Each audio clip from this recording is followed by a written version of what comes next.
One of the things I always like to talk about when I'm talking to teachers is really about the power of one. Now, I don't know each and every one of you, but I do know that within each and every one of you, you have the power to change the life of at least one child each and every day.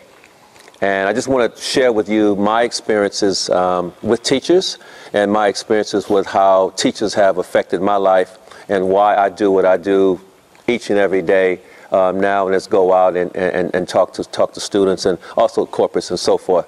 But when I think about my life, I think about grade 4, walking into my classroom, almost 6 feet tall.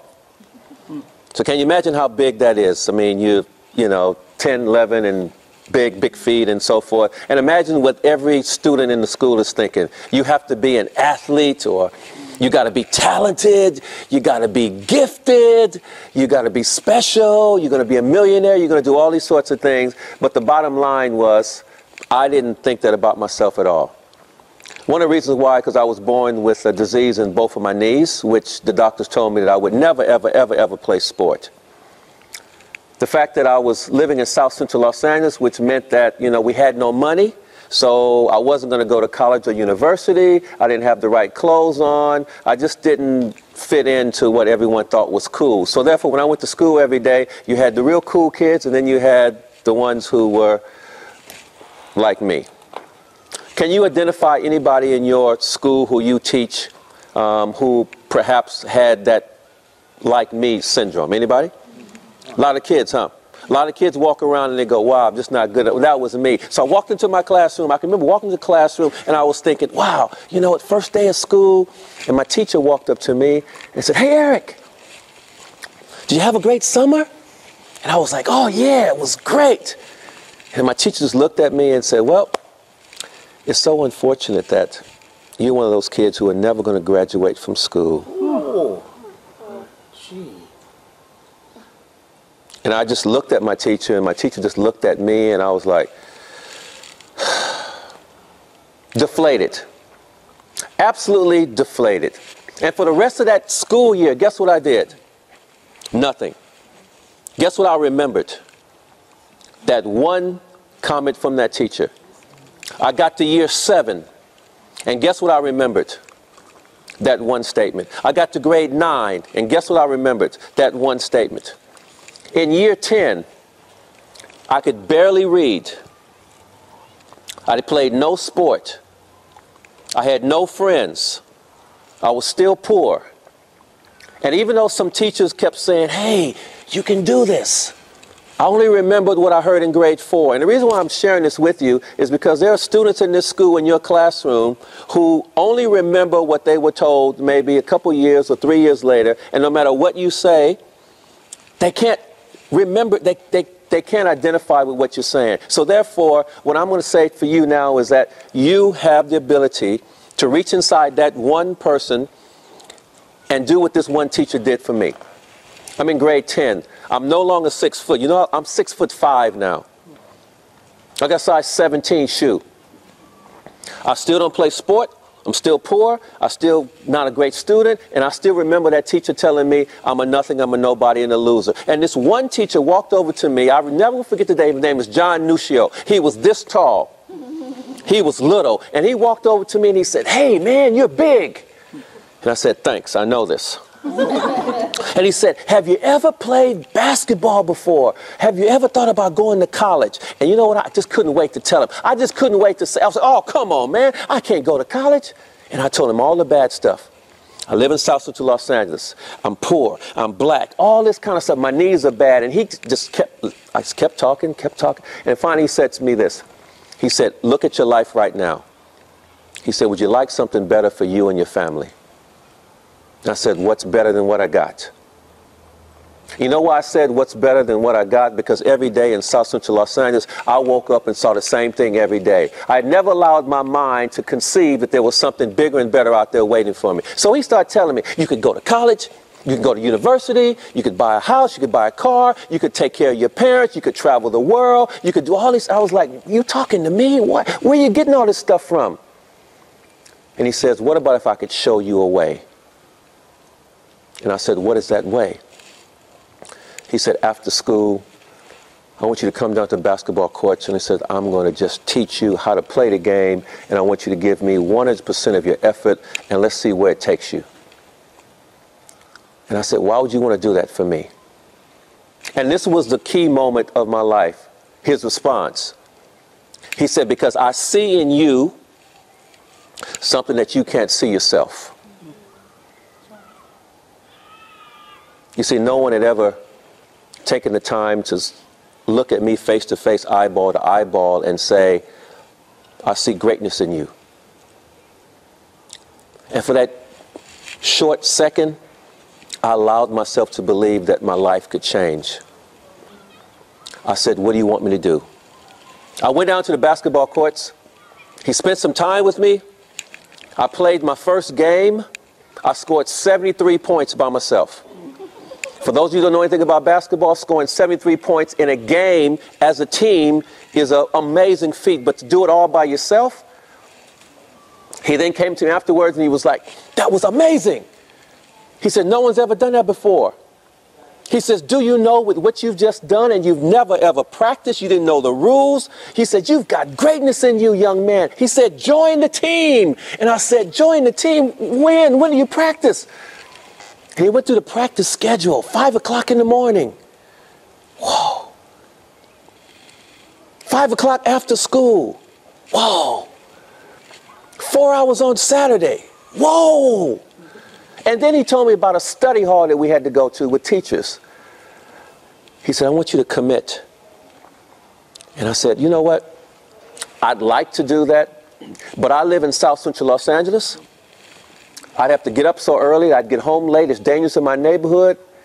Once again, this is what I'm talking about, just going the extra mile.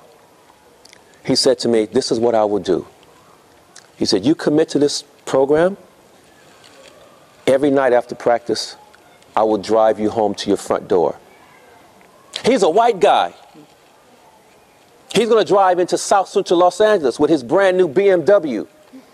He doesn't understand what happens to brand new BMWs and white people coming into the hood. He's putting his life on the line and he doesn't understand. So we're driving the first night and we get closer and closer to my house. Guess what happens?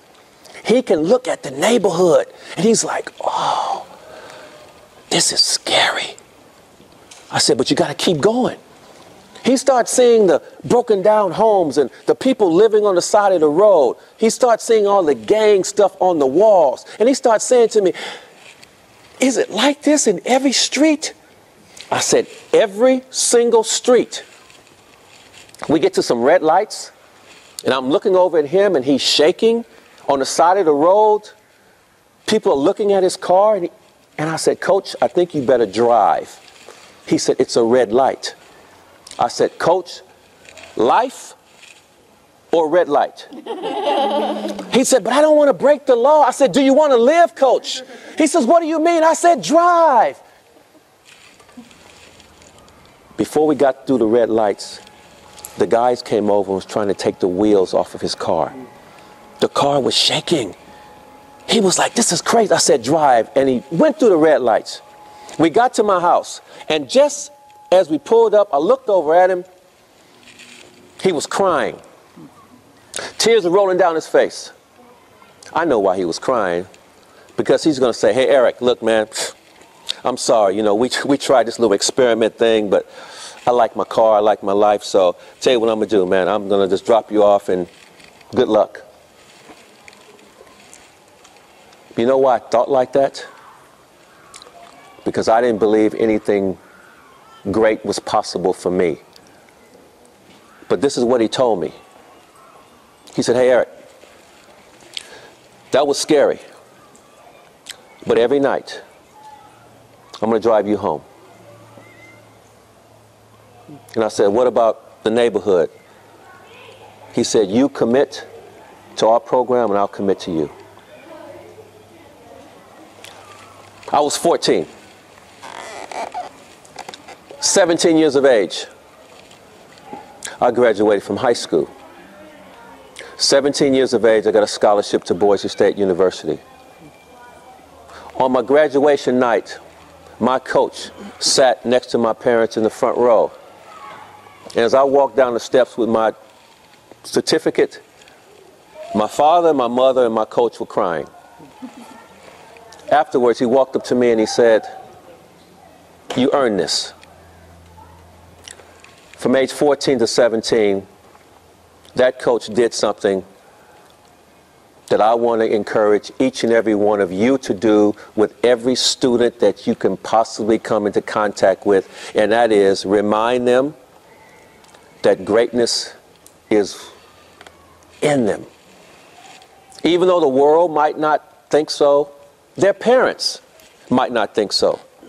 Their peer group might not think so. Their brothers, their sisters might not think so. But if you can just remind them that, hey, you know what, in you, you got potential, and you can maybe just go that extra mile. Now, I know you guys do a lot. I know you do a whole lot. But if there's just a couple of kids in your school who you think are just worth you just doing just a little bit more for, or just saying something just because you can, there could be some Eric Baileys right here in this school because of what you could do each and every day. Grow up, go out, and duplicate what you've done, because what I think I'm doing right now is I'm paying it forward what my coach did. My coach believed in me, went the extra mile, and that's what I do with every single person who I come in contact with. I go the extra mile because that extra mile saved my life. Today, all of you, mothers, fathers, uncles, nieces, nephews, brothers, sisters, teachers, whatever, go the extra mile for everyone around you, because you never ever know what that person can turn out to be and what they can do. Today, when I'm talking to your students, I'm going to simply talk to them about how important it is for them to go the extra mile for themselves. Because if they can go the extra mile for themselves, they're going to be able to change their lives. One thing I always say to them as I talk about my life is, if I can do the things that I have done from South Central Los Angeles with all the pitfalls and the challenges and obstacles I had, just imagine what students from this area and this community can do. I mean, look what they have. Living in the best country on the planet, but yet and still young people come to school and find fault and complain and say, woe is me.